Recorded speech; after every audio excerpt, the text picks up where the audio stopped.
নমস্কার বন্ধুরা, আমি আবারও ফিরে এসেছি আরও একটি নতুন পর্ব নিয়ে।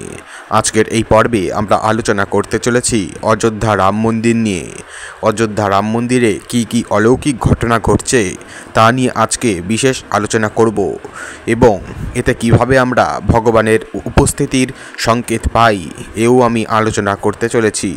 শুরু করার আগে বলে রাখি বন্ধুরা, এরকম ধরনের নানা রকম ভিডিও এই চ্যানেলে আগে থেকে দেওয়া রয়েছে, সেগুলি চাইলে দেখে আসতে পারেন এবং চ্যানেলটিকে অবশ্য করে সাবস্ক্রাইব করুন। তো চলুন আর দেরি না করে শুরু করা যাক। 2024 সালের 17ই জানুয়ারি ভারতের উত্তরপ্রদেশের অযোধ্যায় এক অদ্ভুত ঘটনা ঘটে। হঠাৎ করেই শহরের আকাশে নাগের দল, হনুমান ও শকুনের দল দেখা যায়।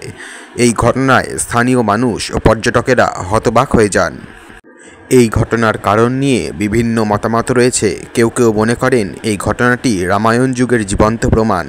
তারা বলেন, রামায়ণ যুগে নাগেরা, হনুমান ও শকুনেরা রামচন্দ্রের রাজ্যে রক্ষায় সাহায্য করত। এই ঘটনাটি সেই যুগের জীবন্ত স্মৃতি। যাই হোক না কেন, এই ঘটনাটি অযোধ্যা শহরের জন্য একটি বিশেষ ঘটনা। এই ঘটনাটি অযোধ্যার ইতিহাসে একটি নতুন অধ্যায় যোগ করেছে। যারা মনে করেন এই ঘটনাটি রামায়ণ যুগের জীবন্ত প্রমাণ, তারা বলেন রামায়ণ যুগে নাগেরা, হনুমান ও শকুনেরা রামচন্দ্রের বন্ধু ও সহায়ক ছিল। তারা রামচন্দ্রের রাজ্যে রক্ষায় সাহায্য করত। এই ঘটনাটি সেই যুগের জীবন্ত স্মৃতি। রামায়ণে বর্ণিত আছে, নাগেরা রামচন্দ্রের বন্ধু ছিল। তারা রামচন্দ্রকে বনবাসকালে সাহায্য করেছিল। হনুমান রামচন্দ্রের একজন বিশ্বস্ত ভক্ত ও অনুসারী ছিল। সে রামচন্দ্রের উদ্দেশ্য লঙ্কা থেকে সীতা মাকে উদ্ধার করতে গিয়েছিল। শকুনেরা রামচন্দ্রের রাজ্যে রক্ষায় সাহায্য করত।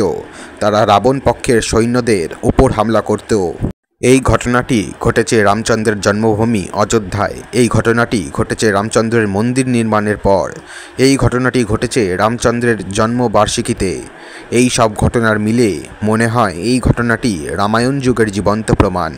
এটিকে এই জন্য অলৌকিক বলে মনে করা হচ্ছে কারণ অযোধ্যায় এর আগে এই স্থানে কখনো শকুনের দল, হনুমানের দল, পাখি এগুলো কখনো দেখা যায়নি এবং এত অধিক মাত্রায়।